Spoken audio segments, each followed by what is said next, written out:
Mami Jane yi bae. Se mu nyina ho eka o de ebo Ghana fo. Oni bibia de ma Ghana fo. Obae won som oman no. Yese ne motiaba. Ye man so kikiri ye koya yese na koma asai. Ona mo battery na de ahwe na koma. Maame ne nye nipa oye full human being. Executive power na tumi ekuta president a wotumi gina so edi yi nkrofo adi no. Eno de John Mahama atimi ehunu nyansa. Atumi apply saa de no. Atumi am ye yi maame a woye chief justice ye yi na firi ho. Madaro mo betumi a kire mbebe sister we afa. NDC fo nkwase ampafo amunnim nyansa. Enti eja enya beduru fie. Finally Mahama Chief Justice get to talk no Araba. Wa yi na di. Just Mahama enya sake no. Ama comedian ne so abusa Ohene David abebo Mahama eminimu. Pampe oni Kevin Taylor. Ohene David abebo Mahama minimu ebusa ne say wetin magina executive orders eso Chief Justice everywhere there enie Sansa Daly na Kevin Taylor go find by as Dr. Man best come Ghana for nyina no there ba there ana wotimi aye e da fa no in fact Ohene David wan fan spare Mahama okay can adwen partner am bia koso Kevin Taylor nyina so aha Penyah Brock Media mess was any demo over like video no under my subscribe button so na ba click the notification icon no latest updates na ba kire wa adwen dia mama e wo comment section mess so baswa no a share video for so enya bi ahwe enje to be Mahama ewe ne one of the conversation me start say meditate the removal of Chief Justice Araba talk no because yenyi ma me nedi that was when I started popping up say even in campaign time in 2024 election time no because constitution kwan Mahama ba was so say sano or making some changes any other day ewo mu enje to ba wi na Mahama we ne ya pe then attention you know direct go see say be Chief Justice every August or no edi month my wait my constitution ne dia and just say no Chief Justice mu or kan ho be say one kan ho pa forget you only the best sign near mama ati ase e didn't be say Chief Justice ni di later na just say Mahama aform committee be say omunye nhwemu e o maame mu cause e be the petition e koye e say omenya asem kra court no Chief Justice or tiame et Mahama enyina no so enyi maame na di obi say Chief Justice kwa no or the ni kunu ene ne ma etu kwai akwa America e tene or the oman sika ana etu kwai yenyi na di e be so maame no or je bribe ene just say a whole lot of flimsy points and yedi jina see yenyi maame na di yenyina we nyina so enyi maame e mama fo twe ho da we twe ho da maame kwa de court ene ade others say but we say ankozi hwe finally enwa yenka bi hye bi media na so hu say statement bi apia bontene as a free office of the president echiremu say Mahama ejira ne tumis wajira executive orders per the article 146 section 9 of the 1902 constitution Mahama ejira ne tumis so yi Chief Justice Her Lordship Justice Gertrude Araba Saki Tokono Mahama na free so as Chief Justice ya maame no onye Chief Justice bio na eno na comedian ne so a Ohene David si won tiase ozo de nka Mahama ye we ne for no or Mahama any problem be afa or the maame no nya ne maame or the kanye na sem but ye nyina wo Ghana ha ana ka bi tira kofa obi baaye ebe dada o Mahama as Dr. Sansa Daly emo be ye Ghana fo nyina fragadam ema anye se na wo Mahama mpanye ku no or the chloroquine eda ni painkiller what the chloroquine eda ni painkiller wo Mahama je se wo ku Mahama anisa ema ni ngwase ba se tetram eni ngwase tetram after say FIFA ebe ma some kind of expose when David able to say Mahama sa lady no Sansa Daly no so no what menya to me area saki Chief Justice maame no Sansa Daly ye ne day DC for be hu say ye NDC for hwe kwan a omde nipa afa so da bi omu gina ye kon so di atem twetwe ensre ne abasa na yenko ni sei me prove amama hu say ye ni NDC ne NPP obi afa ba bia no kra ne da na ye pese ye mfa nto na emwa ye papa yi ba ya o yusu oba eshe that they convinced in history in the history of Ghana no ya mamuo mu abakosem no oba bia ni wa be president of Ghana da e na oba akra ne yemfa oba vice president da enti John Mahama na asset sa record no na patcho me backing vocalist no ha say be kakra mema wa ba cameraman mama hu no why me of backing vocalist kama pa wa ha say David you have to learn something me that say and now Papa John Mahama sheda na okofa oba na odi ne ba ye na odi ne be kire mu oba no so kra anya oba papa bia enya ahofa asem ne ye kan you but onya fit maami ba ma ho ka wo boyen se mo nyina ma ho bi maami gen yi ba yi se mo nyina ma ho eka odi ebo Ghana fo sa eno ho asem ne ye ka kire mu no oni bibia de ma Ghana fo oba ye won som oman no yese ne motiaba ye man so kikiri ye koya yese na koma asai ona mo battery na dia hwe na koma maame ne nye nipa a oye full human being. When was the last time we say maame ne active o di Ghana ho dwumadie bi okoba ya boka enti wo di maame ne ba bedada mo Ghana fo adwen eti se akokọ clitoris no kete ta akokọ clitoris adentia ye share oh we say your ba for the first time we yan and ye to poto papa ba eniema eso ye no nyanye na ne me ne oba bedo musuko me wo say NDC enne wo mani age ena kikiri it is done, it is finished. Adenya ye maame na ye frɛ no tokono chief justice no. Okay, yesi saa na Charlotte say Kufuado bae wo yusu ono ankasa ne de be na opam Charlotte say ye den. Mbacho Charlotte say no ye easy. Mbacho easy for my yimeboa. When the NPP was in power, the same article 146 was used to remove Madam Charlotte Osei and the two executives of the EC. But also Charlotte Osei no electoral commission, right? Now, Mami we yetimi agina mrebi so John Mahama. Hwe executive order, executive power na tumi ekuta president a wotumi gina so edi yi nkrofo adi no. Eno de John Mahama etimi ehunu nyansa. Etumi apply saa de no. Etumi am yi maami a woye chief justice ye yi na fi ho. What about say Ade na ekoso here immediate attention bit say galamsey when you speak it is done. Let me tell you something. Laula wan saula laula a ewo mamprusi John Mahama krum yese watumi etimi agina so intervene ama problem a ho ntokwa a ekoso ni mu ade ne de me ne wo kasa sesie yese wahurasi ama asumdua ba ho ade a ha bokofo ese udire meka na uhuri sim as a president adenti ane de daso hukum politically biased mbacho aden na galamsey na esese ehia immediate attention no yenye ho adwuma ne what is watimi declare bibi ontumi declare na me baba bekira ma de bi wo ha yenko munyina mo ne me ba ya adwen na ya sister we akache where is auntie Daly onye we yani benyansa for badwendwuma for nkwa na kasa benyansa for badwendwuma for David don't show here to anyone nasalana akoma to ye mbacho eni madam madaro mo betimi a kire mbebe a sister we afa NDC for nkwase ampafo amunnim nyansa munti da bia ye benya atamadi mu NDC nkwase yampafo mani a enwu asem na munni adwene na madwene nkete se akokọ clitoris nti wayi chief justice yefiri ho sister we anim gwase a wode bre wo mani nwu ade nti John Dramani Mahama wani a enwu asem wani enwu asem onfeli ade ana nada eja wanya Ghana for madwen sisa na tese o ka se amamuo no ubenya na fofofo eka yenye no binom mene machidifo a emu beye diamaw before so ombechu so se bra be di omanimu biem na san for omutwa saa 4 years we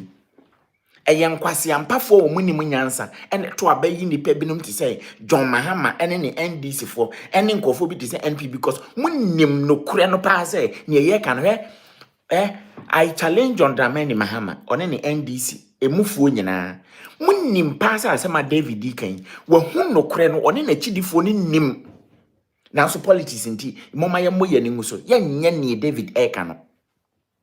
sentisa na John Mahama ye di papa bese me kan kire o say se wonye bias na wonye leader bonia maami we na esen ka ode ne set example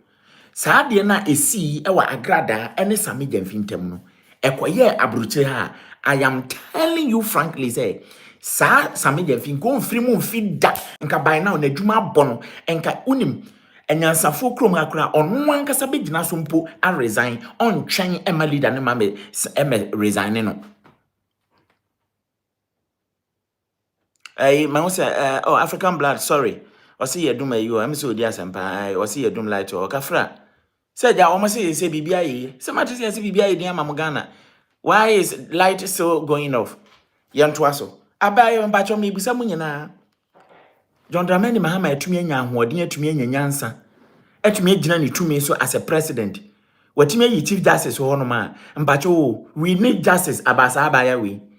because wonanka moa madwaman fiu bibia ehye panti mu bia ye de aya yi bia no munya mu bedi akiri jiminti president moa utimi fa wo bia onkuta qualification na odwa nanum eda da nipa say okura sa qualification no etimi bedada wo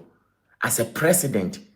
say oye ayi a onwa ni videos go on ma empepa da a video na all country we ase say ono e no hwe president of Ghana aye wo John Mahama o campaign team no oni ne dim as a nurse ya ohwe wo hwe kwan ya president mu a wani mu fa so honhone pa cho share video ni yenko ya kan no kure we ya wo mompe na ya brese afedie me mfa hu emene ka say da mama yen kan no kure nche mpanyifo we say me ntan wo John Mahama because me tie me hia wo sika de bebre me amadie na maka no kure anase ma shilde wo ese ye kan no kure ne de kire mu ye kan no kure kire Akufo-Addo wantie ene se wase o man na okọ tama ne ye kan Akufo-Addo subane ne niema oye mo gina wo di yatama de ntia because party lines e na hihye mo enti ne ye kan mo mu Akufo-Addo free sui ade ntia Ghana da so nam na yakọ ene John Mahama call Singapore last week yakwa command $1 billion egu ya accounts mu mbacho no mo se Ghana de ka say say 1 billion ababa pe kan ene say mbacho ya bofoforo wadi kian bobo bi dadawo na recently yaman 1 billion oman ya mukuta niema ya bodin a onipa da sani begene say monko amasase mu na richness we nyina wo na sell moda so na mo brobosia ento aso mu broni hu ne enti e ba ne saa because of say moya Africans inti because of ye stupid leaders inti ye pie bebia na omo hwe mienu na omo di atem say na wo nam ha just recently recently today Ghana fo ye adwuma se mmoa ye ba kwantuma ye adwuma se mmoa enti ye mpanyimfo no bebia aduru ye wo so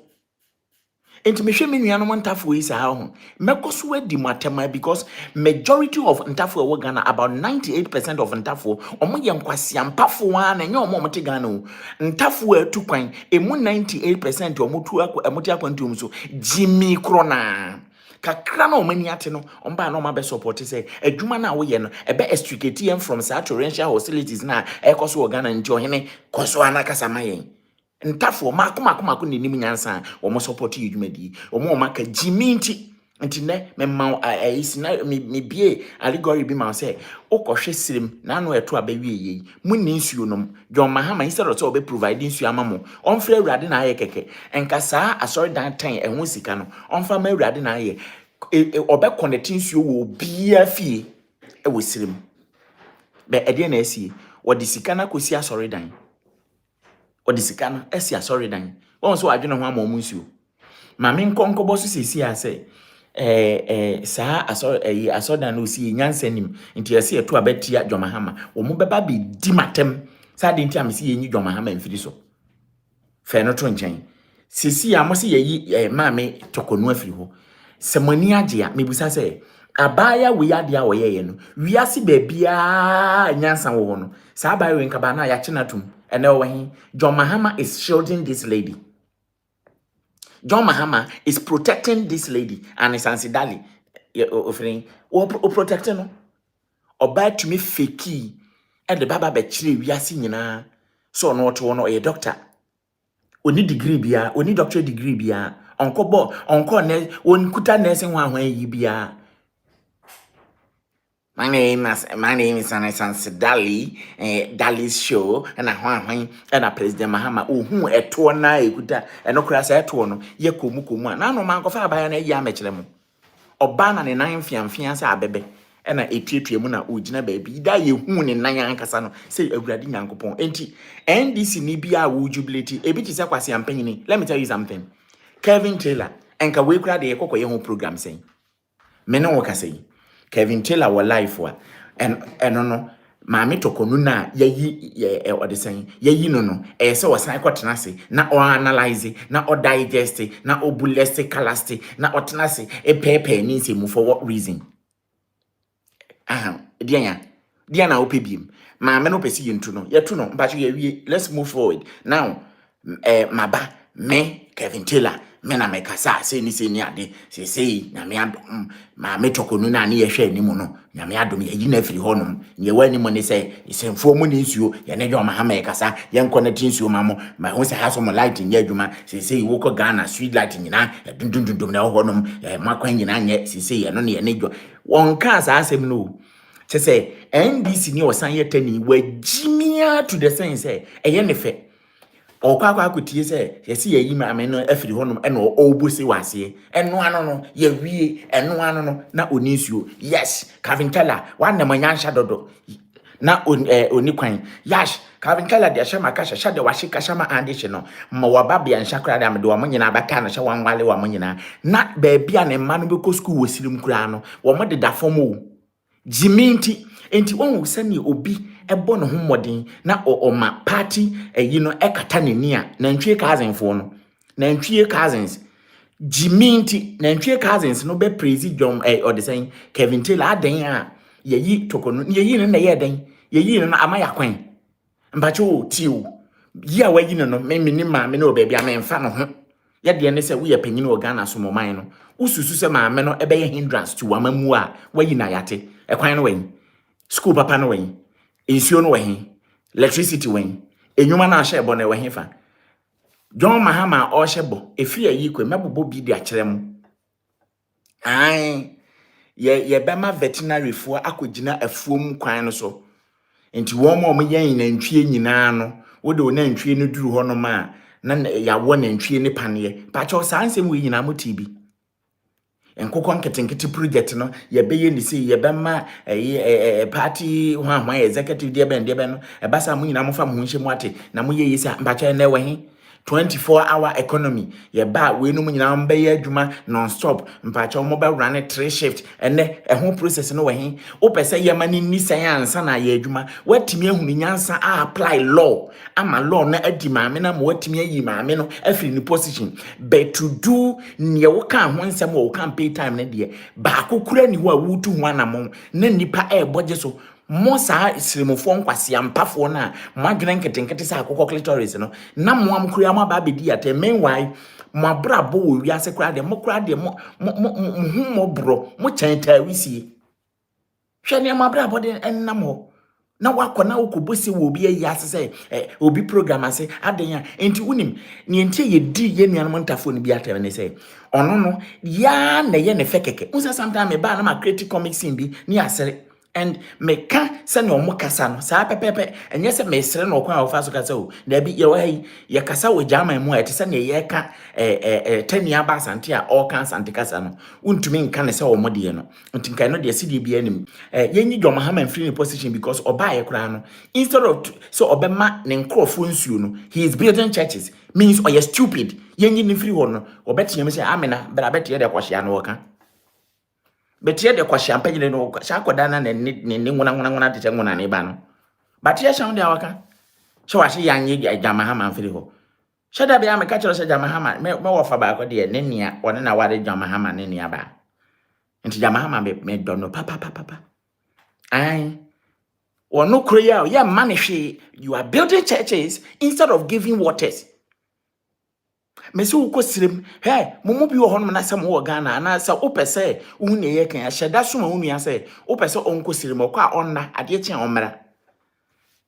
asase no ye kase nompe ho akokwa wo Bible ma ko sirim na kohwe asase akokwa ye dry and you be wondering how omuti grow near mama neba minim se me ko ho no se sa na etie de a Hajiaba Mustafa say David is pressing our neck pa. Hajiaba Areho nti anmewe concern maame na yesi yeyi na firi ho no me so me de bebusa se mo se yeyi tokonu ho amani age a we na issue na ekosi sen we ekosi se me busa he me na okasai man bia ye frɛ no adubu ahen no adubu ahen mo na mo se wawie sika ba cho se mo hu ne news ebo fa ho ba no an se ne file no kra ye be fa so ne process no ne de na kɔ nanim no ne ya hwɛ se ye china tuma na ye ne den na file na yira se nkofo te sa yira pa mbeka se NDC ahyere de omunti wodi amika bantentem anyerai se they are going to cook another lies because they were caught in the middle of the process, no, or my basa ye say fire na aida atisam na yeti you and eso omoba no omoba be showde saade ni they have to lie to cover the lies. Now, oh how baba be chinebe sa brantie ya ye kana semi hwe sene omusi prepare or the saying files okujeto Tesla meka okujeto a se wa hu okujeto nie Mr Tesla man nie ne bo Sam George na ne bo etese Tesla car no oni nie na ko hwesa me jamfi sa nkrofo miensa we mani paso nkwa didi na Kevin Taylor so te na yenim na yi files no de bro ni sem me ka kira mo se file we ekuta me nyina no ye files e fa dubu an ho ko no wabo ya prepare na wie ni nya asem boto abana ma John Mahama o ya de ye wa ye bi pen oba obeye se samo ye pe o se me se John Mahama obi ye gini di saka yate yet hu se you said that election no kwa bi any bibia wi ya John Mahama ya so any in no ye so books in the kokoma and say we nyina ye nkrofo ebe mba cho na akosi sen operation recover all loot catch me say eda so ye adwuma hena na ya che no. Now if reach neko I want to see a kind of arrest on be and we don't want to see say ya arrest ya ma or the same bill near the moment from ye into form adintia one more say maame na ne friend tokonu no o ye chief justice no ono nti so mo prepare obi ampo no mo de no kwa maame ne san so ye NPP ni nti na eye NPP for pen so na nkofo wi nyina wi esika no omo maame ne be block omo abra on the block ayeden nipa ne de no kono no tumi hu ne lawyers na omo tumi ye adwuma ya o se ndi ye say watimi ayi maame na fiwo nti you control everything. Now the military is under you, the police is under you, I'm talking about the judiciary bibia sha wase meboa yate yanhwe kwan obefa so obe prosecute and say obegigi sika fin crofo. And this time round no I want to see a leader a name and shame. Yes, Kennedy Japan ye man say you ewo contract we ewo Akufo-Addo pen so wanya ade no na sika sei na akodi no ho now ye gusu ayeje enne waba betua Kennedy Japan betua sika ye susu say wadi no na obi ahu say ampa owie sika ade ntia yetimi bodin say or the saying hwan tufo mpacho kwabena tufo Akufo-Addo chini tuma ye hu say sika wadi no wo ma gimu 60% aka 40% oba ye waba be release no we release kwabena dufo ene nkofo ekeka ho moma ye ntwa ye ne nkonkohwe raf issue yi. I'm telling you say John Mahama or ye corrupt esna Akufo-Addo ne nkofo na maka asem ya kira mo say ne maya we no se ne bible mu obahu say ye say Yesu kane no oba ne se ogwama na ne maya etoso mienu no so obeba ne tisawe nade no meso me ka kira mo say John Mahama ne maya di nka na oba sanwe nade na ne second wife wabase ogwama wona manwanya una nanim bosa asa adwemboni e wo odwan tirimu no echen aponche de enti John Mahama ba maya we na waba no on sa na ode bae no ofa oba ba akọ na ode na baba beka no mbacho na wahye dada mo ana odi nya mo say oh ma fole amoba na ode oba na oba na ohin mo say vice president wotumi ye adwuma de adwuma okohin okoye den ye wo mate say ye nya oba for the first time ye nya oba kohwe kwan ye fa so treaty ma Ghana what say ye mmara bi e de aba Ghana ho say de ben e ma ye nya omoden oba wo ye ntuaneka ana say ye ma one ne ba bibi okay enko ye first time pe oba bi a oba bi a first awo no pa che ye ma 2 Ghana cedis ye de ya de ye pese enka ho sesi ya de ni sika ye betumi ayi ntino oba bi a oba bia no wo ya a 2 cedis gift 2 cedis gift owa ye nto aso ntua no oba ne ka bosumi ube one time payment wa wo ni nti ato Ghana nti na ye Ghana asase so na ye wo koko boxer mangane timber oil de bende ye wo saa ne mani ntino ye betete sent wo ne ye de agu baabi ye de bibi to wo se daachi bi se Ghana ye ya ye betua moka what is all my hihye bi sa I told John Mahama say o my we no me busa no question bibiri wo bebe akufo ado aboka gu wo be da atua wo bebe wo be kobosia bo a me busa obi antumi ye na me ka kira mo say ene me mo aso ate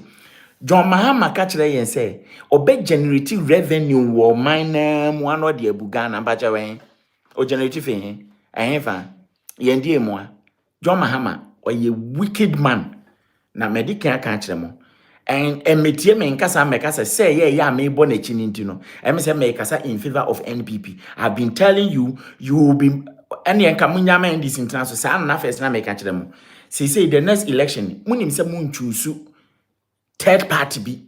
mun choose ni powerful bi na say be between NPP and NDC ya ma mo ham onto aba munyama NDC na international na you say NDC no wo say no wie no dokudoku because foforo obeba no wono nso ni any other different idea ne method bia or dey be sesa Ghana because NPP no omo ne omo NDC no omo nyina ye maame ba ko ye mma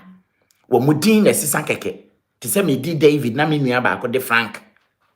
me nua panyine no ono no de Frank me so me di David sa pepepe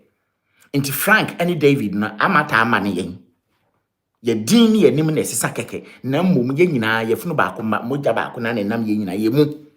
inti metumofo a muntie John Mahama what is he doing differently I chese we de wo de ade fufuro bi na aba denya edien no dien hihye na ye adwuma e he back to now hospital sense me ya eba yi say ye no kwafo a nka by now Ralph will be charged. Listen to me ye pese ye hu equal right to omanum na law abiding citizens no monye law abiding citizens ya and I say Ralph by now ya charge no Ralph ade na okoko ye no though in some way okoko make some recovery discoveries bi okoko discover niam bi we ye hintasem ene niam bi ekoso okoko mu a enye e dia ba be kire eno de ye be deal on that but o camera akoso so si nkrofo so ho ene saa dede no saa misconduct bi na ekoso no o charge me because of say we a first time offendant we are going to charge you obey community service at the amount mine already I won't say you have been doing it but for you to know say emna be yedwuma odwama ha mamu munti wo your amount 3 days community service you are going to clean outside so where mempen for no will decide now yes ye dina kogina so utum or pra so utum police station enim ho for 3 days baby efufu obedo baby gates ya chokuchoku obeyi na ye wi ya akodampe ni emu say what the system fufuru bi aba prisoners in here dwuma boama Burkina Faso John Dramani Mahama come prisoners good them and auto nuane di mo modie on utimi say Jimmy amamo na efri tete ensesan obia ne ade fufuru bia now Ralph yi ba yi ya ba te say entrance bi koso ama nurse ni no yesi wadi ntro say na ye hwan na basa na ebu ni sem na ye ni sei na wabo openfo ni ye hu se wadi ntro because the or the saying inquiry na ba ye na kire say bibi sa ni we kire say wo dislocation of the arm or dislocation of the shoulder bia ni report him maame ne di ntro oba wote saa no wote sen obetimi akum nipa kura because obekwa akoma duru bi ubisa obeka say aha nya duru we no di man so no wan e de edu nti yenhwe na yenhwe saa mba to wate bi saa mema wo remfi this same is it kwabena minta kando enye ono kwabena minta kando mba to have minutes ano sasa na efre no sa na efre no kwabena minta kando kwasia we ba ye no say oh some arrest has been made till date which person and RSA no hwana akwatia by election bia ekoso no sorry na akwa ne 2 year no baby anipa ne 2 year no em say cause there be nya kaso a hefa na omokoye by election akwa ne 2 year no mpacho ehia madaroma mo amohwe me wase omo amekakra ne yenko ya omutu nipa no 2 year and the human ablekuma thank you so much ablekuma ade na ekoso no 3 days ago me hu article bi o say 8 persons has been charged has been convicted and has been charged say o ma yesi mba cha ohina moa hwan moa unim ni din ofiri hen ote hen oye hwan ya wa hu omo so mo kritima hu se ase ye bibi but bibi se ne ho ye hu enti me pese me kan kire say sane ablekumade ne ye ya hu single person ya kire atom no Ralph die yes some arrest has been made initially or fam no coffee na no wie no ho ba asem no say nipa na ka mempam na oye Ghana ni pie ya na obeshi am no say o fam ya kan asem a kire me no say obeba office abekire kire na asem mu obi aye bone no ka kire say obeba office ya we expect you as a health you say you are protecting the health service any woman mo ye adwuma health service no mu no hey masa mpacho bone na waye no debi nya abotre me do nipa nyina wo chi ame de ambese ma hu say the laws will work senior etibia when ni gina obon komosere because Ralph ye campaign mamo ene Ralph ye kana semi yenko ono ne system no yenko din komo keto abi o menuano no adwuma na wo ye no koso na nka didi twitwitwa videos da aban no niema bone a oye no ho no da na die uni problem bia yate ukọ hospital ho no ade ni nyina atwa ko wi aban mate se Ralph ebo aban na chi mate se Ralph kire se aban no esese ni there be enti chesa wo de ukọ ye no ene ya twe camera si so wo de the TV so enkofo ahu se ni enkofo ahu se Ralph ena wokọ what they saying hospital e wo ha ena ekoye se ena ekoye de amika asem nkyere wo hypocrisy say na da no ho adi there's no doubt because ukoye no system ne kire say won mo ho no omuni aka de enti wan na fa aka de no gugu hospital obi akwa wotu aka hospital yenye ni free ye ni free healthcare e wo Ghana ho you pay enti adenti asa na manasa instead of so obebo abanage no aka say hey your Mahama we dey wa bresu se bibi say ikoso de na papa you need what is our can o mie na no nka ene brai ontumi nka de a esese ye ka kire John Mahama adentia wa take size ewie ka omu nyina obi adwuma obi ade na adwuma beto omo ma ba ne mpam wo mu da bi omo ana de to se se matumi ayi mistake kakraka se dia na chesenka ye ku president ya no eni enti uye nipa a wadwene mu dode a me pese me kire se NDC omo nsisa ahwe omo ni nyansade bi aso omo ye as it stands now no baby omo beduri no nyansade bi ani omo ye eyi na yen cover omo eno ano no yen cover omo ma ye ho anwan no mpacho eno a we do kasa mai we ye adwuma mai enti yenye ni sei we so ye adwuma mai mpacho yenye ni sei eno ana ekoso wo ha no ana Sansa Daly wa yira won framam ene wo kwa Facebook, TikTok, Twitter, Hinfa, Instagram, wa yire free baby a bone a wono awadi a wono ate no ho ase a wadwane no enie wane ye keka ene wo kwa Kevin Tiller na ni bla bre tokonu no ena sei na to se tokonu ye yin yenye ndem biem kade we ka na ye hwe sen kade we si wa MPP pen so a you guys you know Akufuado waye mafodie wanye ni papa na ban na corruption adokro nti won se wakofa oba oni certificate oba ne ba ye no waba be yese nu abe yese nti no enka ya mma Akufuado asenuem kwase aba na ubenya NDC fo nkwase ampa fo me ye o first na me kan se me woni padi machi in those days na ye kasa ye ba she Akufuado no won mo ye NDC fo nyina na ye ma me movim wahene wini munyansa dodo minya bie ma no se yen kasa ma NDC na NDC si na NPP nyina wo ye kwasea aboa na we sei ni sei no omji kr omkonya obi a wo kama omo yeso ne ye ka no kre yi o ubet ma kire wa adwen ama me e wo comment section aha Penyah Media